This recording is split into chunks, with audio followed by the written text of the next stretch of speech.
Hola, soy Oscar de Proyecto Oscar y si es que es la primera vez que te encuentras con uno de mis videos, por favor suscríbete al canal, dale like al video y activa la campanita, de esta manera me motivas para seguir haciendo más videos. Ya no les quito más el tiempo, vayan a disfrutar de este podcast. Bye. Bueno, ahí está ya. Bueno, vamos a dar inicio. La Órale. verdad me emociona mucho cada vez que empezamos un podcast porque por lo general siempre me llevo mucho aprendizaje y sé que la gente que nos va a escuchar también va a conocer mucho tanto de ti como de muchos temas en los que eres experto, por así decirlo. No, órale. Sí, Pues, pues no, al contrario, Oscar, muchas gracias por la invitación y me siento muy honrado de estar en tu podcast, video podcast, ¿no? Será tu sí, así programa es. donde tienes la apertura de poder platicar, de charlar, de contar historias, y tú dirás, yo con mucho gusto. No, pues voy a dar la intro. Amigos, ¿qué tal? Me encuentro en la oficina de Remy Martínez. Muchísimas gracias por recibirme. Está muy bonita la oficina. Qué bueno que te gustó. Oye, Remy, básicamente habemos muchas personas que ya te conocemos por tus comentarios acertados sobre bastantes temas en los que te especializas, pero hay mucha gente que no te conoce de ti, quién eres, de dónde vienes, cuántos hermanos tienes. Platícanos un poco de ese pasado que muchos de nosotros estamos interesados en conocer. De lo que nos hace lo que somos, ¿no? Sí, así Pues es. mira, yo soy una persona que me considero muy agraciado, muy agradecido con la vida porque pues tengo una familia, ¿no? Estoy casado con mi esposa Xochitl, tengo 3 hijos muy lindos, ¿no? Tres hombres, ¿no? Remigio, Bruno y José María, que todavía son chicos. El más grande tiene 16 años, entonces estoy en esa época de la vida donde ando con los cachorros, ¿no? Y afortunadamente todos tienen una particularidad muy interesante. Algunos les gustan deportes, otros el arte. Y pues en el lado familiar pues también estoy muy agraciado. O sea, la realidad es que mi madre y mi padre están vivos, están conmigo, están presentes, siempre han estado presentes, apoyándome en lo personal, y creo que me define muchísimo, ¿no? Como persona su ejemplo, y mis hermanos también, cada uno con sus cosas particulares de trabajo, pero siempre muy unidos y sobre todo, ¿sabes qué? Muy solidarios entre nosotros como familia, y yo sé que no necesariamente a todos se les presenta una oportunidad como esa, pero yo sí soy muy agradecido, y eso creo que me da esa fortaleza, ¿no? Y esa ser lo que soy, ¿no? Ok. Para la gente que nos está escuchando y ponerlos un poco en contexto, yo te conocí como profesor en el TEC de Monterrey. De hecho, eres de esos maestros que nunca voy a dejar de recordar porque fuiste o sigues siendo un maestro muy fresco. Eres una persona bastante fresca que sabe cómo explicar las cosas. De hecho, no nomás a tus alumnos, sino explicas bastante bien las cosas en la radio, con tweets, con muchas cosas. ¿Cómo es que llegas a ser maestro? ¿Cómo es que se te da, por así decirlo, esa oportunidad? Pues fíjate que yo digo que lo debe de traer uno, y quizá a lo mejor en un principio no lo entiendes así, pero cuando verdaderamente la vida te da la oportunidad de escucharte y hacer las cosas, alguien lo nota, ¿no? Y yo de alguna otra manera fui avanzando en mis estudios, y de pronto encontré, cuando estudié una maestría que fue muy cerquita después de la carrera, encontré a los académicos. Y en los académicos encontré gente muy brillante, gente abierta, conversaciones muy interesantes, y ahí despertaron quizá lo que yo siempre tenía, que era saber el porqué de las cosas, ¿no? El por qué pasa esto, ¿no? Y sobre todo en el fenómeno social, ¿no? No tanto en el cuantitativo y el cualitativo, pero sí el entender las cosas que estaban pasando. Y creo que mi generación, la tuya, hemos estado viviendo situaciones muy interesantes en nuestro entorno general, y esa capacidad y ese entrenamiento que se me dio en el TEC, en el ITAM, en universidades en el otro lado, me dieron la oportunidad de apreciar el conocimiento a fondo y no solamente la sabiduría popular, como le digo yo, sino la oportunidad de hacerlo. Y para eso tuve becas, tuve apoyo para poderlo hacer. Y creo que cuando me dan la oportunidad de ser profesor en el Tecnológico Monterrey, del cual pues ahora que ya pasaron 10 años, siempre lo hago con mucho gusto. No es un trabajo para mí eso, ¿no? Pero es una forma de regresar, pero lo hago con mucho gusto, ¿no? En términos de las oportunidades que a mí se me han dado para poderme preparar y seguirme preparando. Y hoy en día, a la edad que tengo, agradezco porque ahora nuevamente la educación me sigue dando a mí para mantenerme actualizado, mantenerme fresco, como tú lo dices, en términos de lo que está pasando realmente, de los fenómenos que hoy pasan, porque pareciera que conforme nos vamos avanzando en edad, nos vamos como entumeciendo, ¿no? O sea, nos vamos quedando con nuestros viejos conocimientos, nuestras viejas mañas, y de pronto volteamos y el mundo ha cambiado, las circunstancias han cambiado, y yo creo que en este momento las circunstancias no solamente cambian, sino cambian aceleradamente, y es importante entenderlo. Quizá también entiendo esto, porque muchas circunstancias que se están presentando en nuestras comunidades, en nuestras familias, en el entorno internacional, si tú gustas, de división, de enfrentamiento, tiene que ver hasta cierto punto porque hay incertidumbre e incomprensión de los cambios.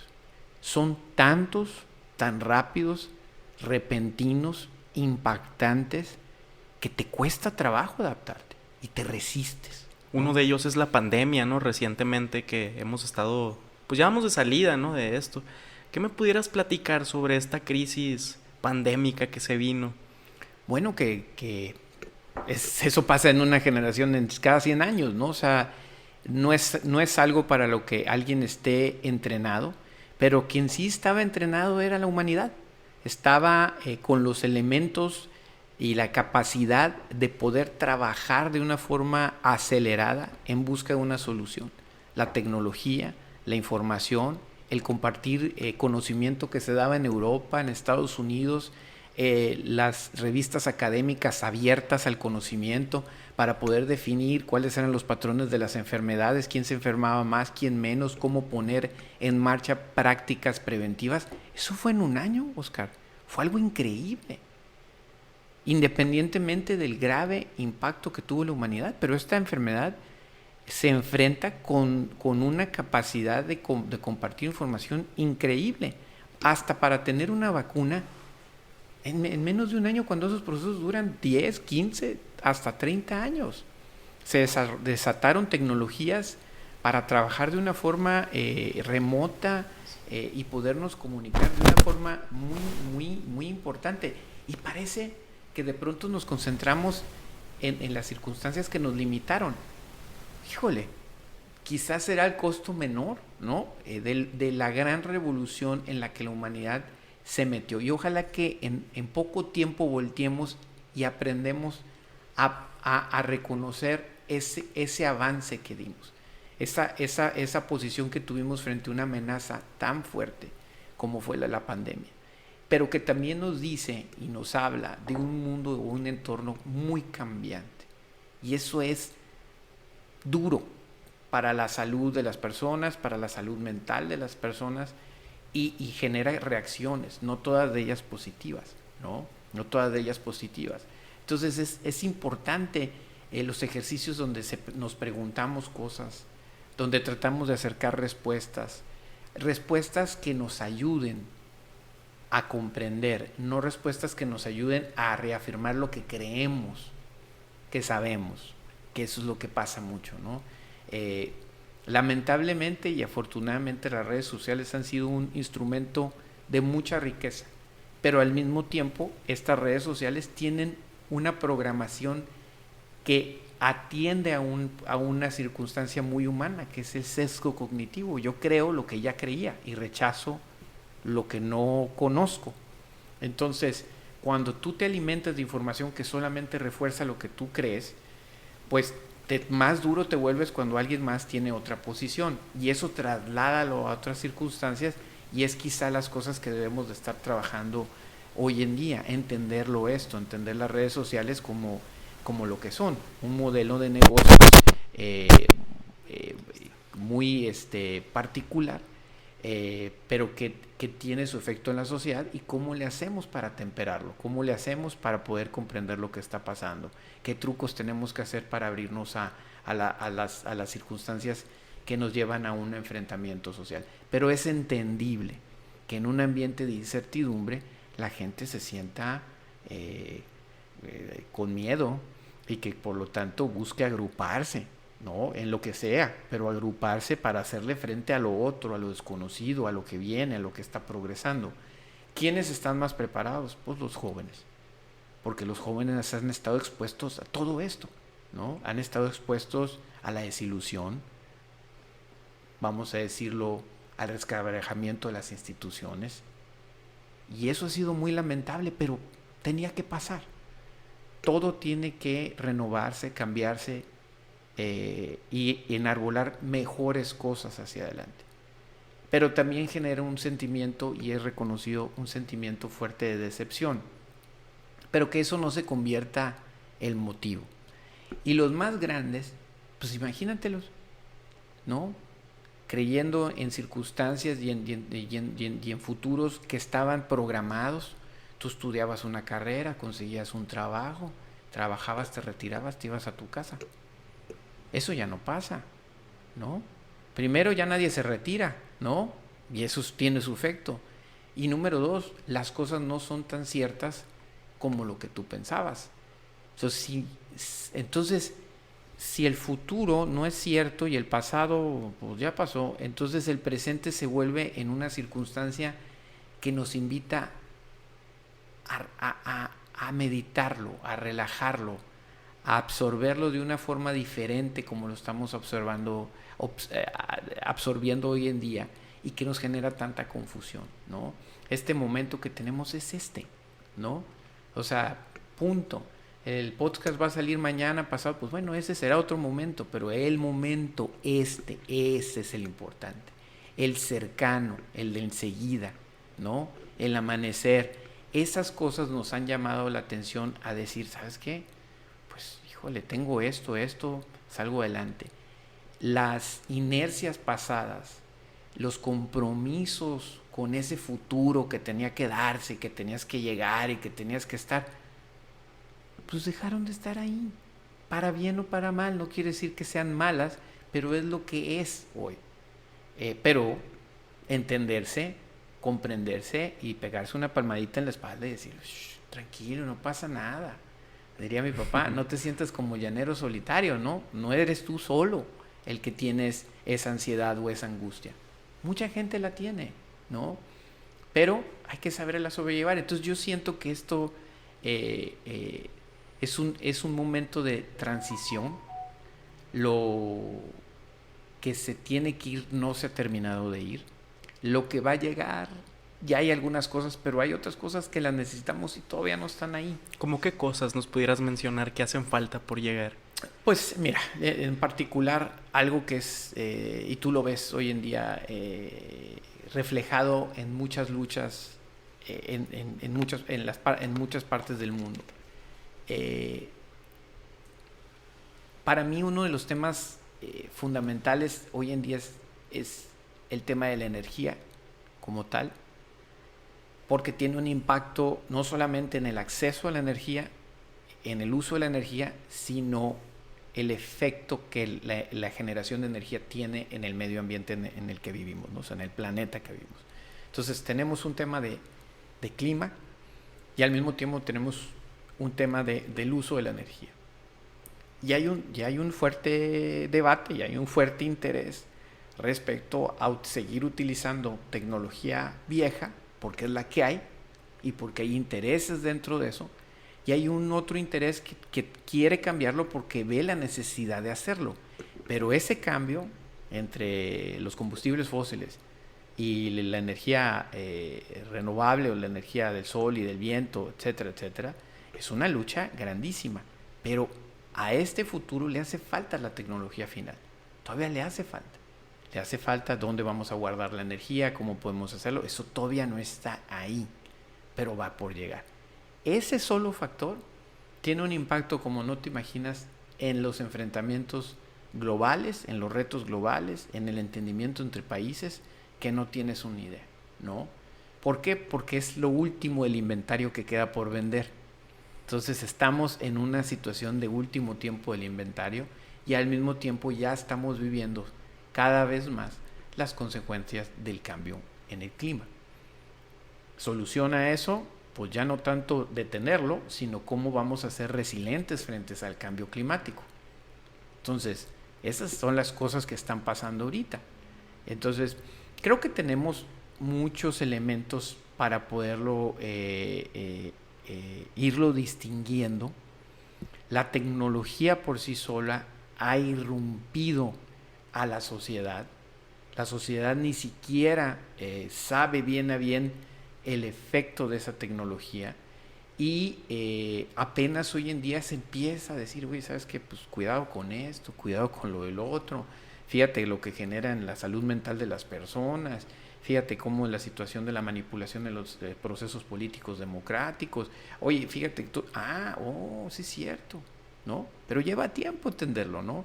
Así como lleva tiempo cuando de pronto alguien dijo, ¿sabes qué? Fumar genera cáncer.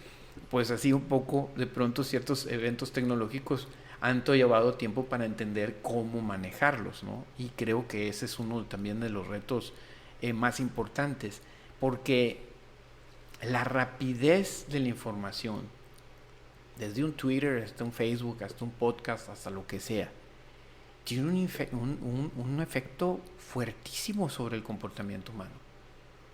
Hoy en día la gente en la iniciativa privada habla de sistemas y de circunstancias que ordenan el trabajo y lo hacen más eficientes, pero al mismo tiempo se ha vuelto en una gran matrix, por así decirlo, de responsabilidad y de récord de tu actividad que va más allá de lo que cualquier otra persona haya tenido en el mundo.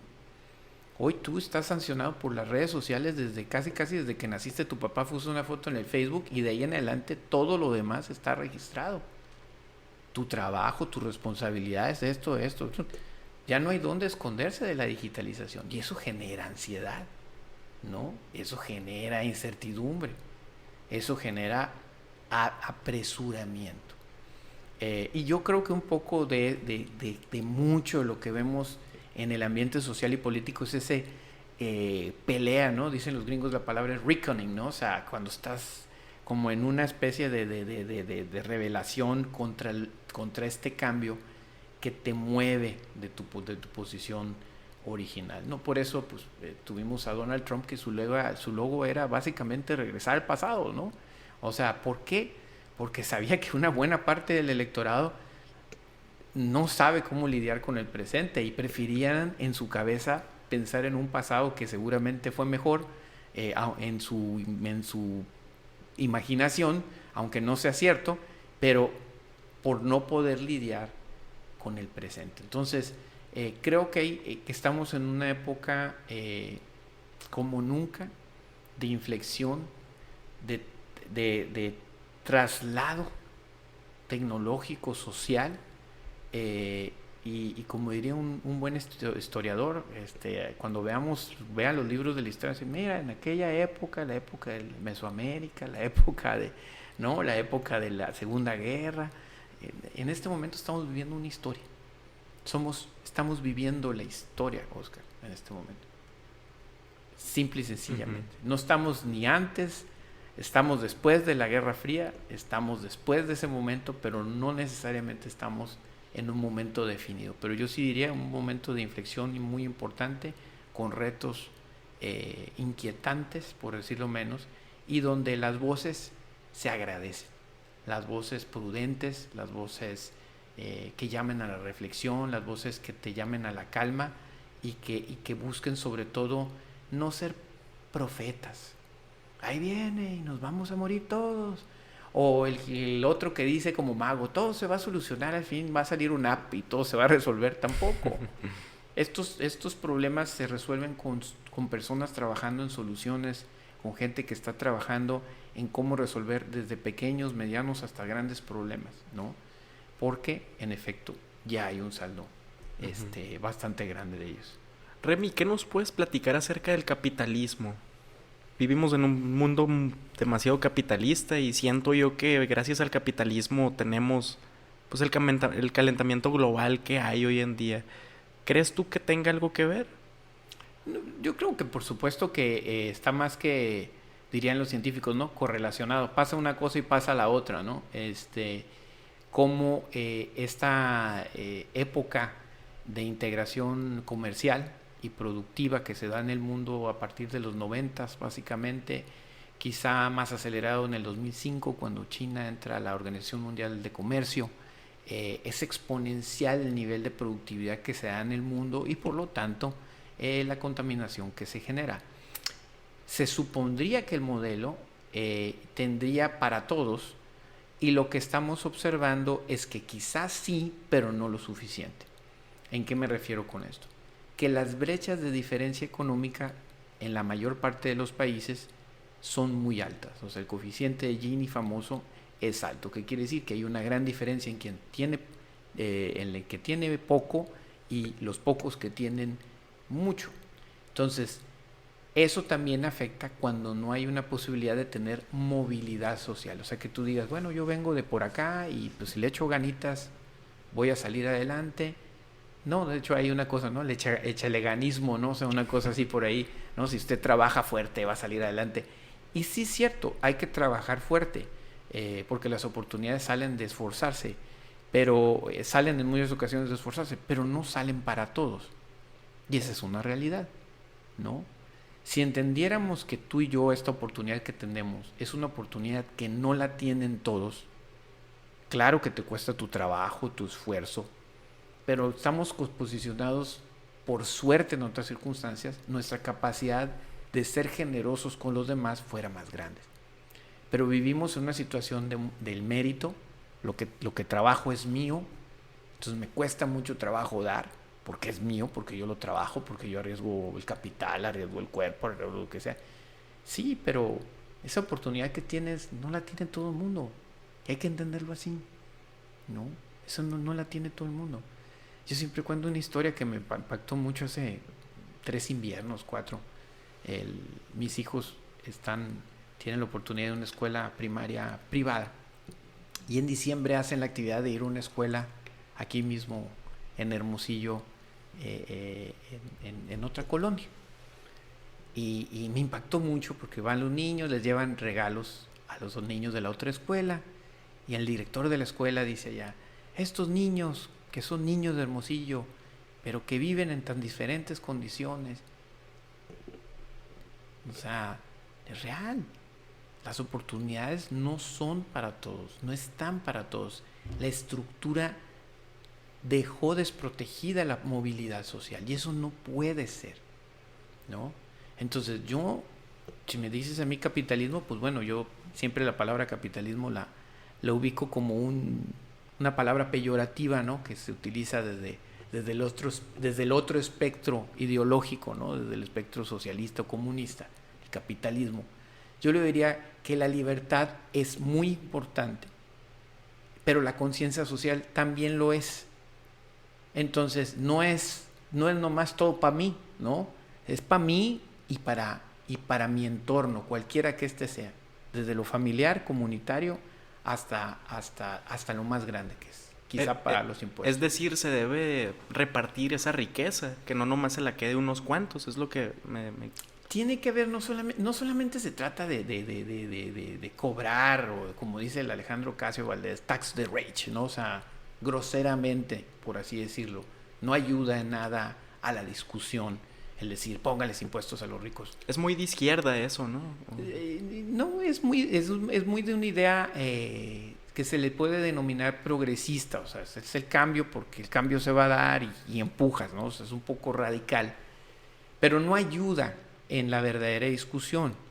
La verdadera discusión tiene que ver con que sí, pero también tiene que haber las estructuras prioritarias para que pueda haber movilidad social. Y la pandemia creo que nos debió haber abierto los ojos de lo que era prioritario en servicio público. Vimos cómo nos faltaron hospitales. Estábamos en casa, no crean solamente porque nos íbamos a enfermar, era porque no se quería que se colapsara el sistema de salud. Entre más grande el sistema de salud, pues más fácil de movilidad, porque hay quien te atienda si te enfermas. Pero si hay pocas camas o hay poca medicina, pues todos se sacrifican para no colapsar el sistema de salud. Entonces creo que ahí entendimos muchas cosas que son necesarias y que son primarias y que el país debe de repensar cuáles son las prioridades y cómo se van a fondear esas prioridades. Hace mucho que no volteamos a ver eso. Porque nomás que el gobierno diga, dame más porque me vas a dar más, pues yo creo que ahorita sí hay cosas más modernas como para poder establecer mecanismos más claros. Ahorita es un diálogo de sordos entre un gobierno que está quebrado, y no solamente estoy hablando del gobierno municipal, sino de los estatales y del federal. ¿Cuánta deuda tiene el Estado, Remy? Como 25 mil millones, ¿no? Algo así. No me sé exactamente la frase, pero la cifra, pero lo que te puedo decir es que lo que ha fallado es que haya un balance entre los habitantes y los ingresos y las estructuras del Estado. Ok.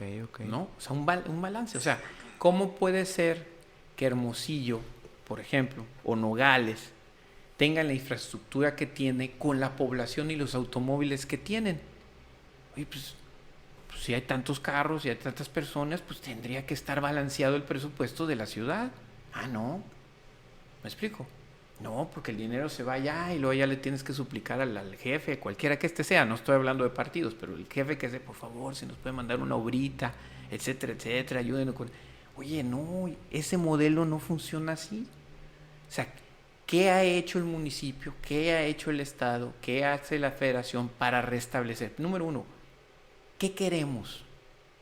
Queremos todo. No, pues no podemos tener todo. ¿Qué es prioritario para que este país salga adelante? ¿Cuánto cuesta y cuánto vamos a poner? ¿No? Y que se fortalezca un sentido de pertenencia. Un sentido de pertenencia a la nación, al Estado, al municipio, para que verdaderamente yo diga, oye, pues los pago con mucho gusto, porque voy a un parque y el parque está a todo dar, porque paso por una calle y la calle está bonita, está limpia, ¿no? Y porque si hay una basura tirada fuera del lugar, yo la agarro, no me da pena, la pongo en el lucero, o sea, no es responsabilidad de nadie más, yo la vi, yo la puedo poner porque siento que es mío ese lugar. Pero ahorita pareciera que el gobierno es de los políticos, no más. Entonces es una lucha de los ciudadanos o del pueblo contra los políticos, ¿no? Y no es así. La ciudad, el Estado, el país es de los ciudadanos, es de las personas, es del pueblo. Entonces, todavía hay muchas cosas a discutir, creo, Oscar, en ese plano, que nos logren sacar del bache. Ahorita lo que pasa es que todo el mundo tiene la tarjeta hasta el tope, con la pandemia, extensión más hasta el tope, pero yo no veo nadie que busque cómo recuperarse de eso, ¿no? O sea, simplemente lograr su periodo y después lo que pase, lo que sea, ¿no? Ya veremos, ¿no? Que siga el siguiente le haga como yo le hice y vemos qué hacemos. Pero vemos cómo la infraestructura se viene decayendo. Y otro fenómeno, la gente se empieza a encerrar en su casa. De mi casa para acá, nadie más.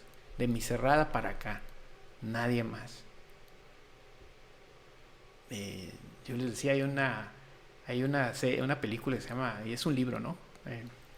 Real Player One, ¿no? Entonces dije, ¿sí la han visto, no? Ese niño que vive todo virtual, ¿no? Oh, creo que ya sé cuál es. Sí, vive todo virtual, pero fíjense en lo interesante. No es de que viva en lo virtual, sino en dónde vive. Toda la ciudad donde vive está caída, está derrumbada, etcétera, pero él vive en el mundo virtual, ¿no? Como que un poco nos está pasando como el Real Player One. Vivimos en el Twitter, en el Instagram, como volteando para acá, y hacia los lados de pronto la ciudad empieza a sucumbir, ¿no? debemos de hablar de eso. Debemos de responsabilizarnos de eso. Porque los políticos pues, son felices, que les digas lo que quieras y que no los quieras o que no les creas. Pues finalmente dices, bueno, pues si no me crees, no me quieres ver, pues yo mejor, sigo haciendo lo que yo quiera. Claro. ¿No? Y sí, que te acuse, pasa nada, ¿no? Porque no estamos involucrados. Entonces yo en veces digo, bueno, hace falta ese sentido de orgullo, ¿no? Lo que pasa en ciertas ciudades del país respecto a la violencia y ver que la sociedad no responde es parte de eso, ¿no? Es parte de ese sacrificio. Y también yo diría, los códigos que existen en nuestro país son muy débiles, tienen tiempo debilitados. La forma como entendemos el país es muy ligera. ¿Qué es lo mejor del país, Oscar? Me hace decir la gente, sus playas, la comida. Pues eso es todo. Eso es todo lo que es fuerte. Eso es lo que nos hace fuerte como país a México. Yo creo que nos hace falta construir la realidad del país.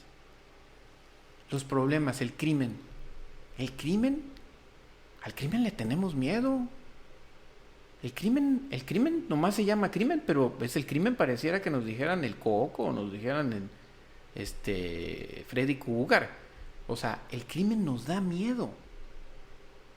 El crimen en México nos da miedo. No es una conducta reprobable, reprochable, denunciable.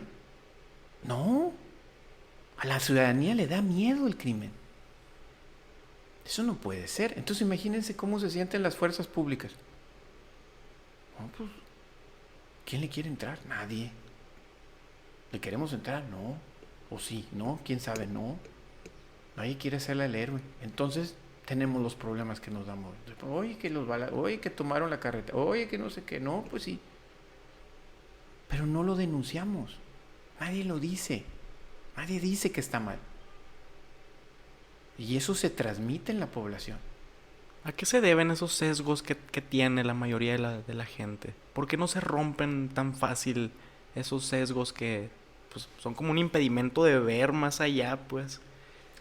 Primero que nada porque no entendemos muy bien qué pasó con esto, ¿no? Pareciera ahorita que así nacimos, que así fue el país, así nacimos, ¿no? O sea, nacimos así con esa circunstancia y no es así, el país no nació así.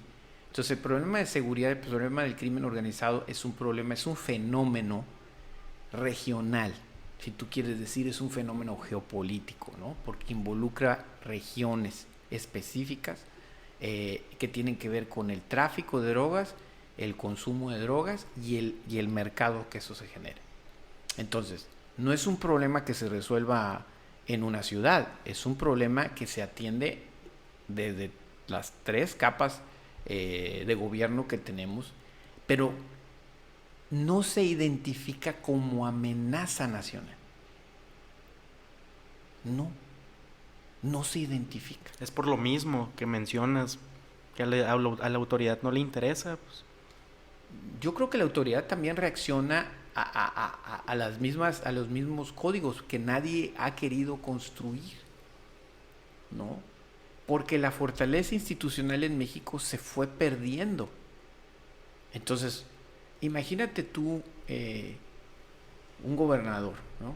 O gobernadora, lo que tú gustes, que diga, no, ¿sabes qué? Aquí está actuando la banda fulanita de tal, ahí le va el helicóptero, ¿no? Y tras, ¿no? Los arresta. ¿Tiene la fortaleza el Estado para protegerse de la represalia?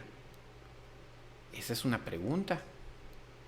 Lo que pasó en Sinaloa, ¿qué nos demostró? ¿Qué nos enseñaron? Híjole, no tenemos con qué. O sea, no tenemos con qué. Y eso no es algo que se resuelva en un día, ni tampoco a valentonadas, ¿no? Como Felipe Calderón. Felipe Calderón quizá perdió la brújula respecto al equilibrio nacional y las demandas internacionales, ¿no? O sea, quizás si algo se le tiene que reprochar a Felipe Calderón es que perdió de vista exactamente cuál era el interés nacional respecto a esto, ¿no? Pero tampoco estaría de acuerdo que no enfrentar al crimen esa sea la solución. Y menos No. con abrazos, ¿no? Con puros abrazos como lo dice el presidente actual. No es posible porque entonces 2 más 2 no es 4. Entonces, la ciencia, la tecnología, las leyes no importan. Entonces hay un verdadero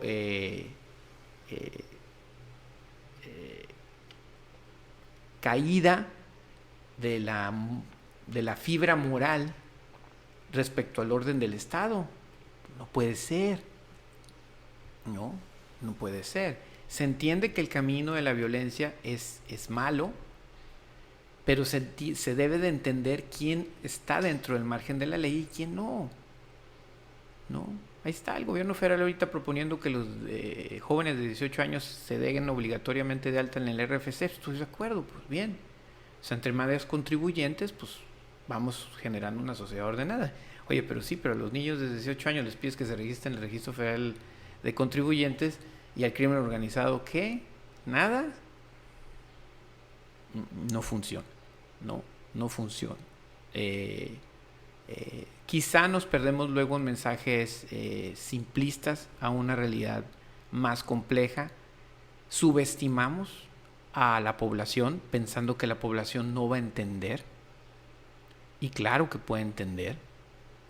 Nos hace falta esquemas de comunicación sencillos, claros, que vayan al fondo de las circunstancias de lo que está pasando, pero hoy estamos en un diálogo de simpladas, ¿no? O sea, de frases cortas y de choque, ¿no? Porque a nadie le interesa realmente ir al fondo de las circunstancias. Entonces, qué bueno que lo platiquemos.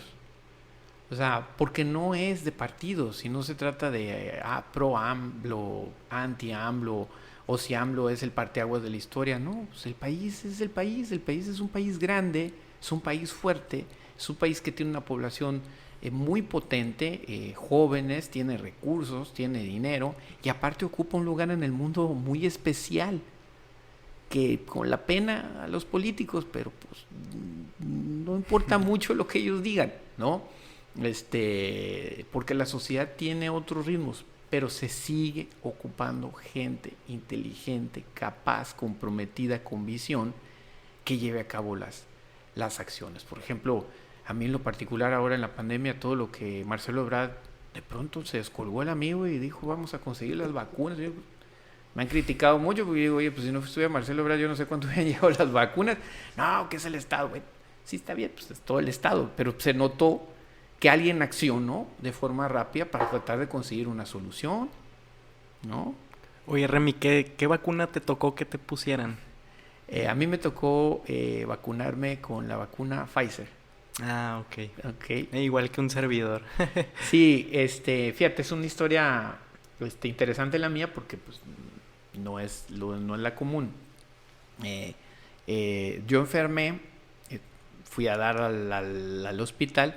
Y pues entonces, saliendo del hospital, pues en lo que llegaba la vacuna, que todavía le faltaba para que llegaran los de mi edad, pues agarré avión y me fui a vacunar a los Estados Unidos, ¿no? Por cierto, sin ningún problema, sin ninguna circunstancia, con gran amabilidad, yo con gran agradecimiento, pero yo no realmente decía el riesgo que corro yo y el riesgo que corre para ciertos miembros de mi familia, pues realmente tomé esa decisión.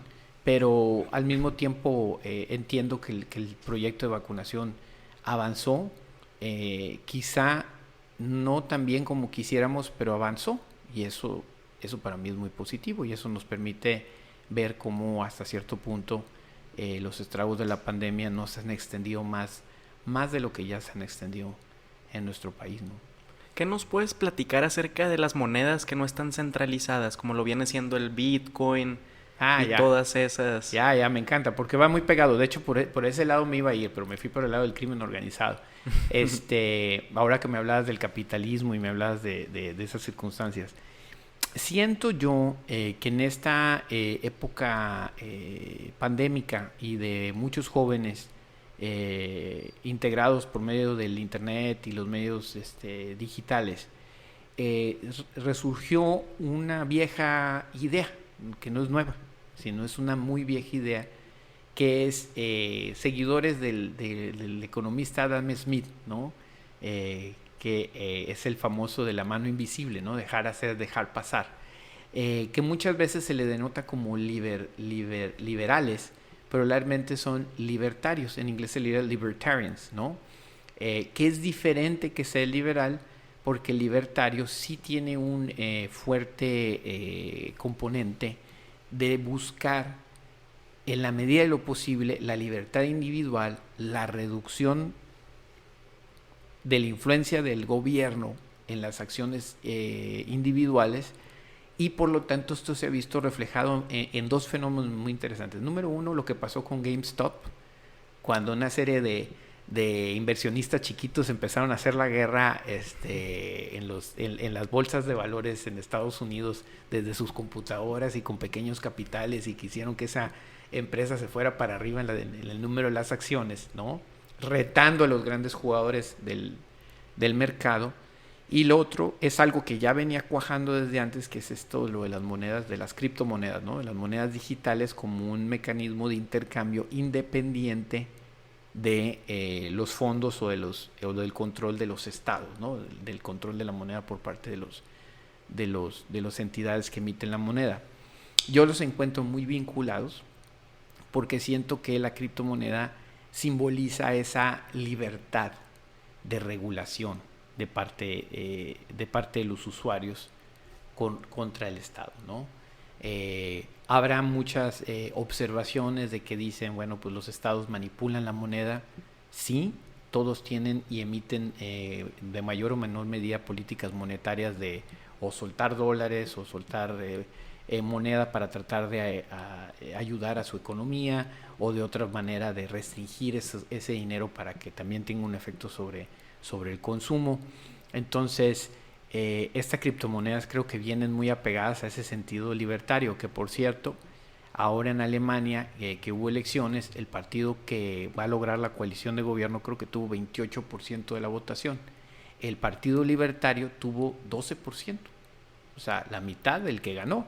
O sea, no está nada mal. De hecho, va a ser parte de la coalición de gobierno entre el partido socialista de centro, más los verdes, más los libertarios.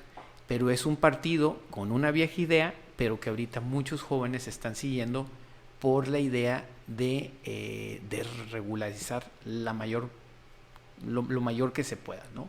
Y es entendible porque hay crisis institucional, hay hartazgo respecto al proceso político, y se consideran que hay muchas ineficiencias o malos manejos respecto a las finanzas nacionales. Entonces, todas esas cosas más la fortaleza que es la juventud, la virtud juvenil de poder experimentar algo, y puede que salga bien, puede que salga mal, total estoy joven para intentarlo, pues creo que se da esa idea. Creo que hay resquemor en el sistema internacional de que esto pase, y yo tendría mis dudas respecto a que ese sea un camino del mainstream, ¿no? O sea, que sea algo de uso, no que no se vaya a usar, sino más bien que no creo que vaya a ser lo que reemplace por completo, porque me preocupa, así como todas las cosas, que los individuos piensen que por sí solos resuelven todos los problemas, y eso no es cierto, ¿no? La pandemia, el desarrollo de la vacuna te da la respuesta. A la hora de los fregazos, como decimos, ¿no? A la hora de los problemas, quienes invirtieron dinero para el desarrollo de vacunas, pues fueron los gobiernos federales, ¿no? Con dinero público, ¿no? Prestado o ganado, pero le tuvieron que meter a Pfizer y le tuvieron que meter a los de Moderna, y Inglaterra a los de AstraZeneca le tuvieron que meter mucha lana, y México también tuvo que invertir dinero para poder que esos desarrollos se dieran. ¿De dónde salió? ¿Pudo haber un privado dotar de esa cantidad de vacunas necesarias en el tiempo que era necesario? No. Entonces, tiene que haber un equilibrio, pero sobre todo tiene que haber prioridades, ¿no? O sea, ¿qué es lo que queremos? hacia el 21, 22, 23. O sea, ¿qué queremos a partir? Sí, que antes en los 70, bueno, pues eso era antes. Ahorita, ¿qué queremos? ¿Qué es lo que podemos? ¿Cuál es el pacto? Es como un tratado, ¿no? O sea, claro. ¿Qué es lo que queremos? ¿Cuánto nos va a costar? ¿No? Tenemos que prever cosas muy canijas, como lo que es la irrupción de la tecnología y la escasez de fuentes de trabajo, ¿no? O sea, ¿cómo le vamos a hacer para eso? ¿Sí? ¿Tiene que haber un ingreso único universal? Sí, no, ¿cómo, cuándo, cómo se va a fondear? ¿Tiene sentido o no tiene sentido? Tienes un tema migratorio, tienes muchos temas sobre la mesa, problemas que se han venido cocinando en el tiempo y que ya es tiempo de ir pensando cómo los vamos a enfrentar. Entonces, sí, las criptomonedas van a estar ahí, no las veo reemplazando y las veo como parte de un fenómeno de ese deseo de libertario, ¿no? De hacer las cosas sin la regulación del gobierno y pues un saludo a todos mis amigos que son libertarios, hay muchos, ¿no? No los critico, pero siento que la postura es quizá un poquito demasiado extrema, ¿no? ¿De dónde te informas? ¿Cuáles son tus fuentes que más sueles consultar? Pues fíjate que soy una persona que tengo el hábito desde chiquito, ¿no, Oscar? Ahorita que me preguntas de dónde soy, de dónde vengo, pues mira, tengo esa circunstancia de que mi papá desde chiquito también estudió en Estados Unidos, casi todo lo veía en inglés, entonces pues en aquellos tiempos no había Netflix ni tableta, entonces pues tú veías lo que había en la tele, entonces me acostumbré a escuchar cosas y noticieros en inglés y luego en los veranos visitaba a mi abuelo. ¿Vive todavía su abuelo? No, mi abuelo tiene tiempo que ya falleció, pero visitaba a mi abuelo de chiquito y me acuerdo que él tenía cablevisión, él vivía en la Ciudad de México y tenía cablevisión, así se llamaba la compañía. Y una de las virtudes es que tenía tele gringa, pues. Entonces mi abuelo rigurosamente a las 6 de la tarde ponía las noticias gringas. Entonces yo desde chiquito veía las noticias de Dan Rather, de los grandes locutores de noticias de esa época. Entonces yo veía eso y luego veía los sábados en la mañana, la clásica, ver las caricaturas más nuevas, ¿no? En la tele. Entonces me acostumbré a eso, me acostumbré mucho a seguir la información de los Estados Unidos. Normalmente hoy el YouTube pues es una chulada, casi todos los noticieros están ahí. Tiene uno que tener cuidado para escuchar los dos lados de la noticia. En Estados Unidos está muy segmentado el mercado. Unos medios de comunicación cubren la fuente liberal, la tradicional, el New York Times, el Washington Post, el NBC, el CNN hasta cierto punto, son medios de comunicación que tienen una visión liberal del mundo y pues también hay que ver a los otros, ¿no? Hay que ver a Fox News, hay que ver a otros, a Rush Limbaugh cuando estaba, ver qué dice el otro lado del espectro. Creo que así se hace para tratar de compensar un poco los sesgos que de pronto en la información se están dando. Yo siempre recomiendo mucho, en la medida de lo posible, el Financial Times, que es un portavoz de las finanzas internacionales, que tiene una vertiente europea y pues el liberal de las cosas. El Economist también es relativamente bueno para seguirlo. Bloomberg, ¿no? Bloomberg en noticias de Twitter, pues sí, de pronto lo sigo, pero no es como que mi plus, pero sí lo veo. O sea, no, pero no es algo que busque. Yo más que nada en la mañana me levanto con NPR, que es una fuente de noticias de la radio pública en Estados Unidos, y son 15 minutitos y con eso me cuentan todas las cosas que pasan, ¿no? Entonces, como voy siguiéndole. Y en internet, en general, hay un lugar que se llama Real Clear Politics. Real Clear Politics es un sitio de internet muy modesto, pero que tiene todas las fuentes de todos los medios, liberales, conservadores, finanzas, encuestas, lo que tú cruces. Entonces, Real Clear Politics para mí es uno muy bueno, fuera de seguir los otros medios. En veces que ni tiempo te da, ¿no? O sea, tanta información. Ahorita por WhatsApp te llegan los periódicos de todas partes del mundo. Pues es increíble, ¿no? Increíble la cantidad de información que hay. Órale, Glenn. Perdón, lo que pasa es que ya van 2 invitados que se llaman Glenn y los 2 invitados los tuve seguidos, entonces a todo mundo le ando diciendo Glenn. No. ¿Cómo fue que llegaste a la radio? ¿Cómo es que te empiezas a familiarizar con los medios de comunicación para empezar ahora sí con tus opiniones? Híjole, pues mira, hay una pequeña historia, pues tenía yo esa visión de lo público, ¿no? Entonces, cuando estamos en el TEC de Monterrey, me tocó ser parte de una sociedad de alumnos muy politizada, digo, hasta donde cabe, ¿no? Estamos hablando de 1994 por ahí, ¿no? O sea, un momento de mucho jaloneo. Y ahí empezamos con un programa en Radio Sonora. Y teníamos una pequeña participación ahí, entonces teníamos, ¿qué? 19 años, 18, 19 años, y teníamos nuestro pequeño programa de radio, que por cierto, no sé si se vaya a acordar, pero Juan Carlos Zúñiga, que está aquí en Estéreo 100, en Uniradio Noticias, que es un comunicador muy conocido aquí en la región, era el productor, estaba chiquito, o sea, nosotros teníamos 18, él tenía 16 años, él sí estaba metido en lo de la radio. Luego ya nos fuimos y regresaba de vez en cuando regresamos a escribir en El Imparcial, una columna semanal de editoriales de un grupo. Entonces éramos 5 y escribíamos una columna y echábamos nuestro rollo, nos daban chance ahí en el Imparcial de escribir. Entonces como que siempre teníamos esa onda de tratar de llevar ideas a los medios públicos.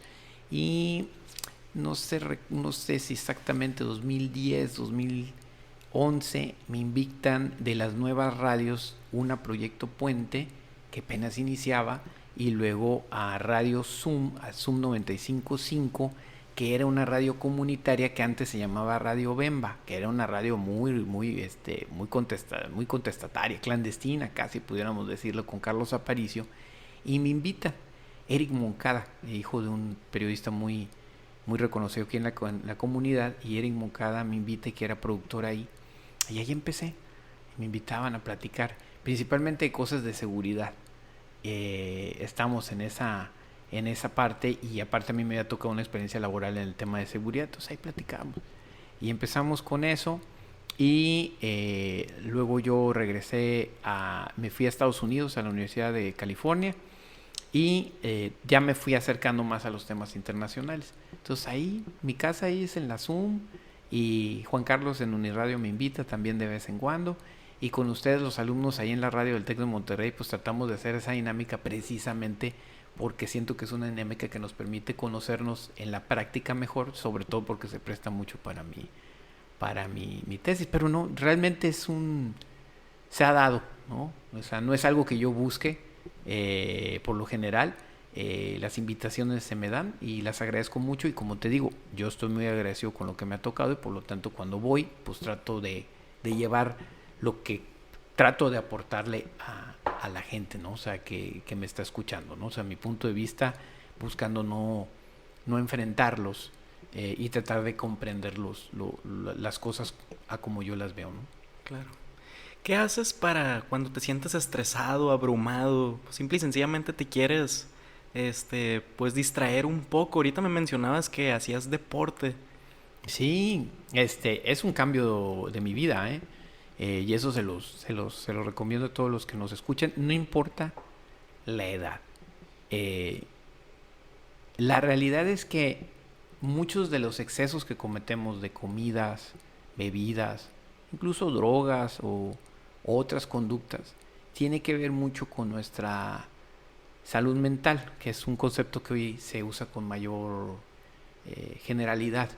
Y yo creo que aquel viejo dicho de mente sana en cuerpo sano es muy cierta, ¿no?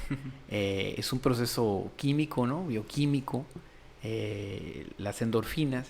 Y fíjate que llegó un momento, sobre todo cuando nacieron mis hijos, que de pronto tuve la oportunidad de empezar. Siempre, aunque sea sido en la Ciudad de México o en Estados Unidos, siempre he sido una persona de ir al gimnasio. No creas que hago pesas ni mucho menos, pero como que siempre tiendo para hacer algún deporte, ¿no? Desde chiquito he hecho algo así.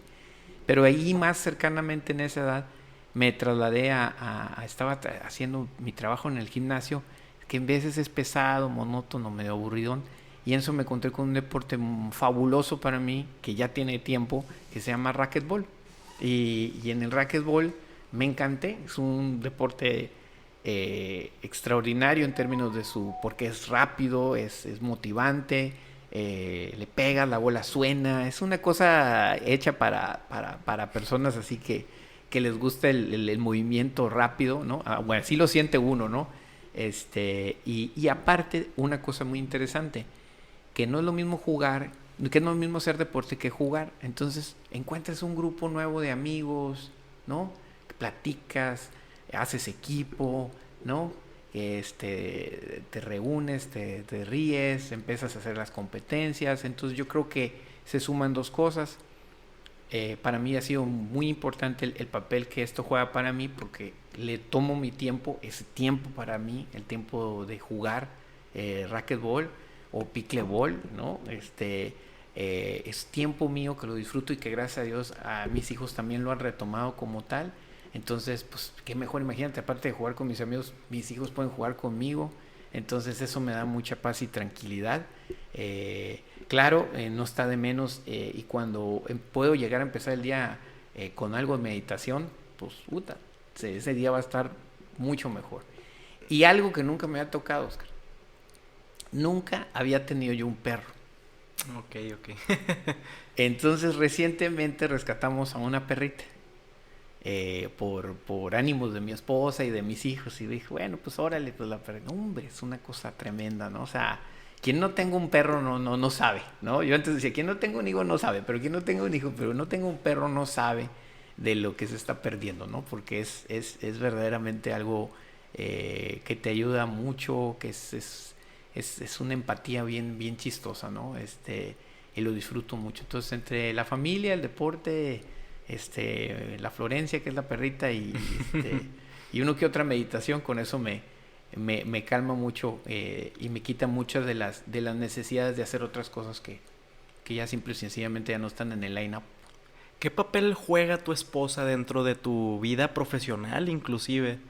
No, es muy importante, ¿no? O sea, la influencia de mi esposa en mi vida es muy alta, no solamente por mis hijos, no solamente por el amor que tenemos, sino en términos de conducta, ¿no?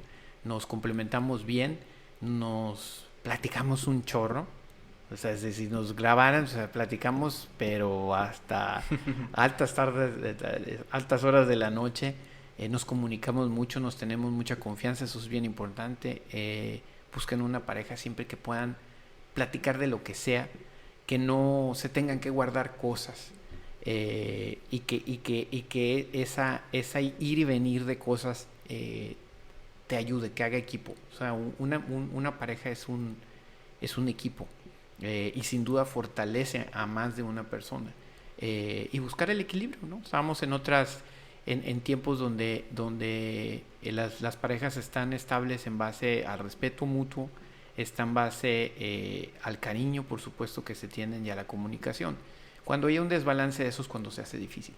Y entonces buscamos hacerlo. Digo, hemos sido felices por muchos años, es mi novia de toda mi vida, mi esposa, y aunque suene cliché, pues yo la quiero mucho. ¿Qué opinas de la tasa de divorcios que hay hoy en día? Porque la verdad es que es bastante alta cada vez más. Sí, mira, el tema de los divorcios creo que tienen mucho que ver con los cambios sociales que se ven, y también con una empujadita de los intereses comerciales, ¿no? De alguna otra manera, los momentos, sobre todo de las mujeres, en su desarrollo y avance de la sociedad, han cambiado verdaderamente su perspectiva respecto a las parejas, ¿no? Quizá los hombres no tanto, pero las mujeres sí han cambiado mucho. Han cambiado en no tener que tener un matrimonio para buscar seguridad o salir de las casas de sus papás, que ese era el caso. Si tú platicas con tu abuela o con alguien más grande, te vas a dar cuenta que la abuela se casó con el abuelo porque se quería salir de su casa, ¿no? Y porque quería estar en otro lugar segura, ¿no? Y en ocasiones ese esquema de seguridad fue quedándose sin materia, ¿no? Entonces las parejas empezaron a ser necesariamente comprensivas. Alguien diría de media naranja, ¿no? O sea, de verdaderamente encontrar a alguien que te ayude, que te lleve y que ya no necesariamente tenga que ver con la seguridad. Y creo que muchas parejas que se divorciaron por diferentes circunstancias quizá no terminaron desde el inicio de encontrar el fondo que buscaban, o en el camino cambió el motivo, ¿no? O sea, cambió la motivación. Pero para mí el rol de las mujeres, la percepción de las mujeres respecto a su papel en la sociedad tiene mucho que ver con el rompimiento de muchos acuerdos que quizá no eran los mejores para ellas, ¿no? O incluso un desentendimiento, ¿no? No quiero decir que las mujeres todas tengan la razón y que los hombres no la tengan, simplemente que yo eso es lo que más percibo un desarrollo de las mujeres muy importante, y eso ha sido de mucho golpe para los hombres, ¿no? Donde de pronto en mi edad pues, me han tocado casos de divorcios y sí se quedas, o sea, pues era para toda la vida y siempre no, y verdaderamente cambia un poco lo que estábamos platicando al final. Y luego dos, también un avance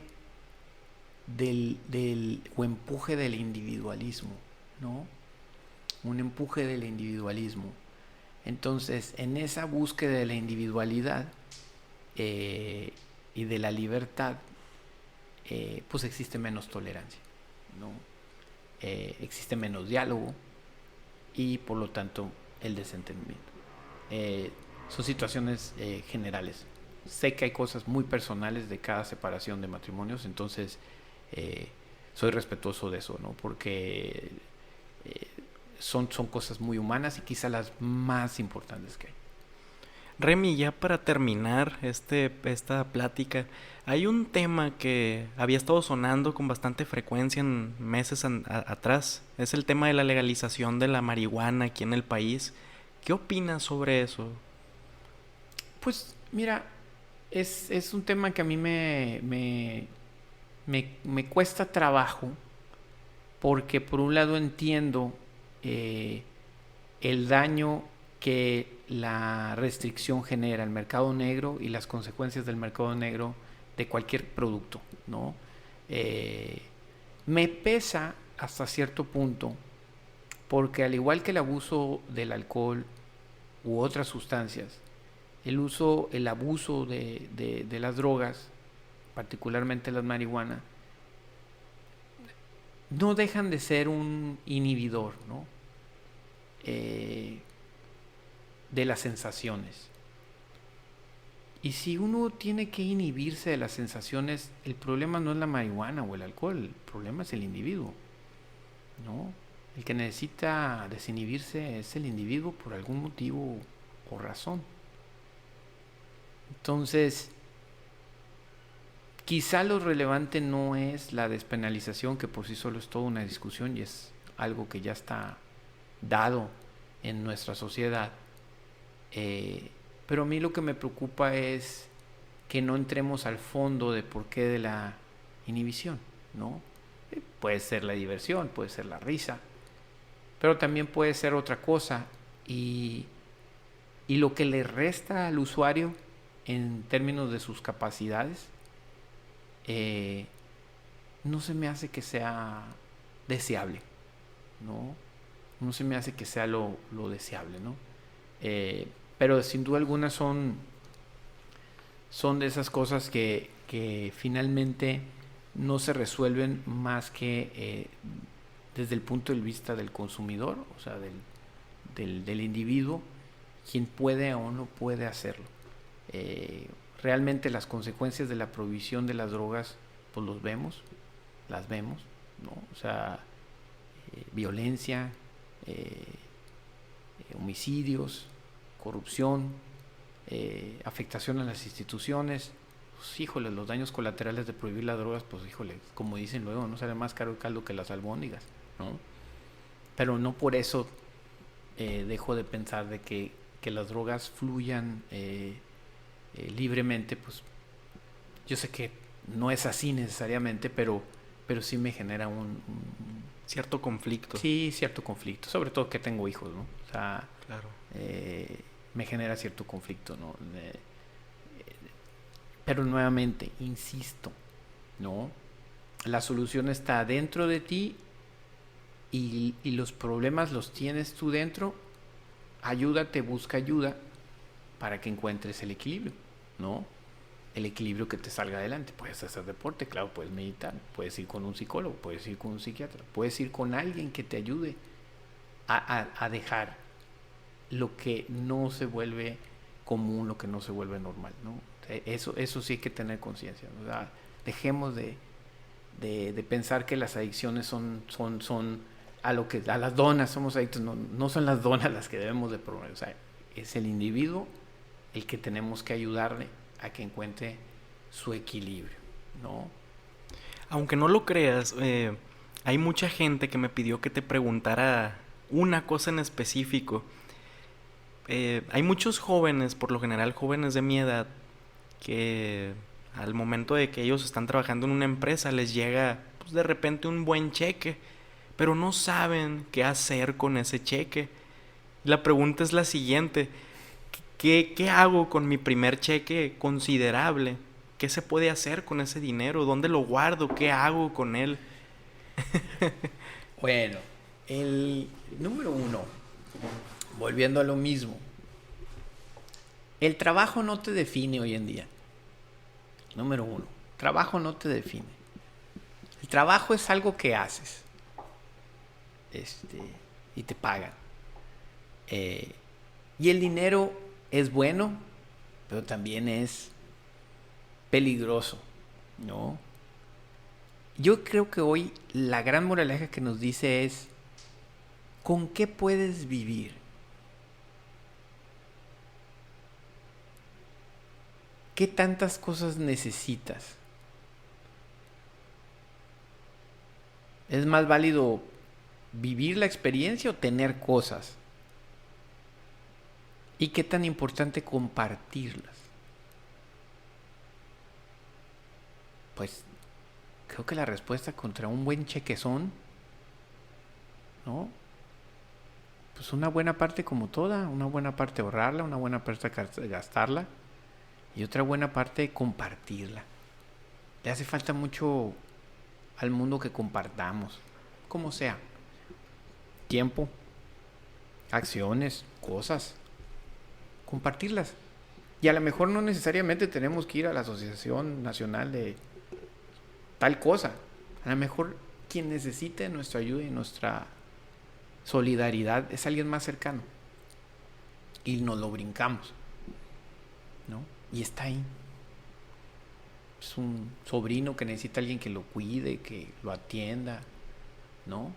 Es una tía, un tío que necesita el apoyo. O a lo mejor es una causa más grande. Entonces yo diría, antes te decían guárdalo, ¿no? Inviértelo, en bitcoins o en la bolsa o lo que tú gustes. Digo, para eso habrá más expertos que yo en qué tendencias va a haber, compra futuros de gas, ¿no? O sea, cosas por el estilo. Pero yo te diría que a nivel humano yo creo que lo más interesante que pueda haber hoy en día es ahorrar una buena parte, consumir lo que ocupes verdaderamente, no acumules cosas. Y yo creo que esta generación lo entiende muy bien. Esta generación vende de todo en el Facebook, en el WhatsApp. O sea, órale, ya lo dejé de usar, lo vendo para comprarme otra cosa. Eso me gusta mucho, ¿no? O sea, que las cosas no se queden guardadas como en mi generación. Ahí están las cajas y las cajas de cosas que ya ni sabes qué hacer y ni sabes por qué las compraste, para ahí las tienes llenas y no las puedes tirar porque están nuevecitas. Es paradójico, ¿no? Y una buena casa, una buena parte que se nos construya en nosotros como mexicanos, esa solidaridad que tanto presumimos, y que la Frida y la perra que rescató a los del terremoto y los topos, que se demuestre, ¿no?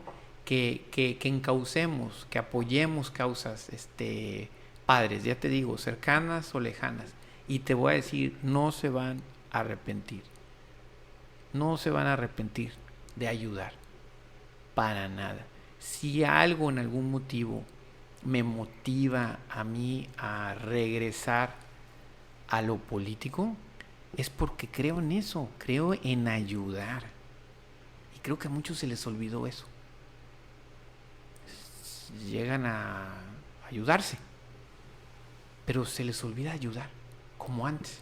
Ahí sí que, Make America Great Again, o sea, ahí sí que me quedo como antes, porque ya sí me tocaba cuando se ayudaba a la gente.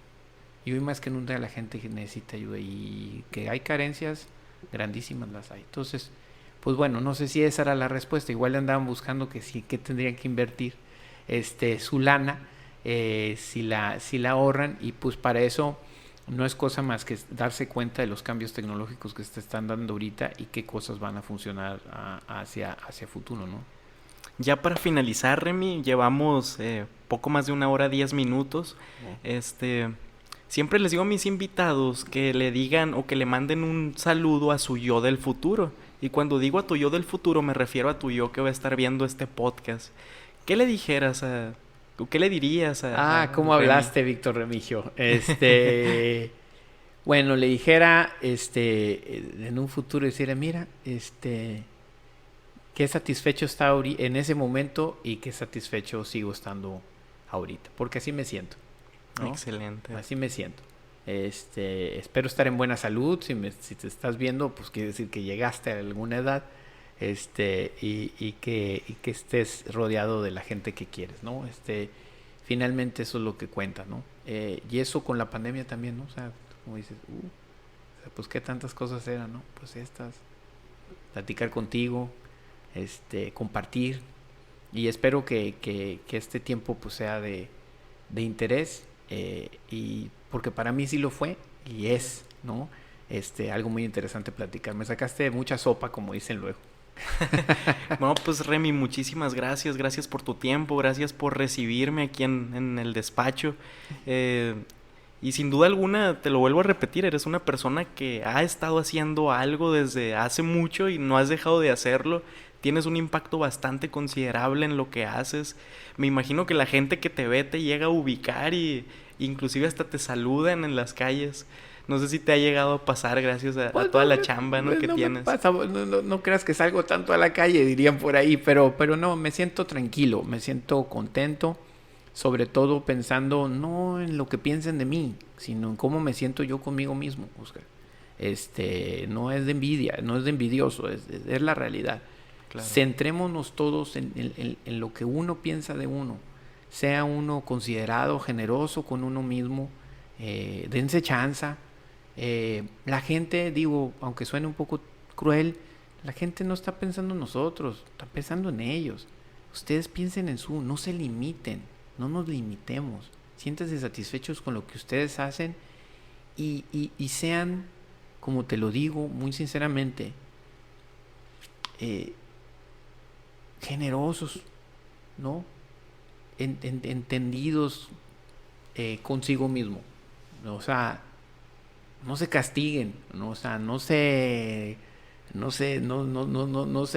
sobre exijan cosas, porque al final de cuentas lo que cuenta es que se sientan bien, que se sientan plenos y que salgan a la calle pensando que les va a ir bien y que las cosas se les van a dar porque se les van a dar, ¿no? Claro. Entonces, así le veo yo, así le veo, Oscar. De veras que con toda intensidad. Sí hubo una época en mi vida que hacía las cosas para ver cómo se me veían o cómo me veía. Pero afortunadamente tengo algunos años que sinceramente eso no es lo que me mueve a mí. Y me siento mucho mejor. Pues ahí escucharon a Remy, muchísimas gracias por ver y escuchar este podcast.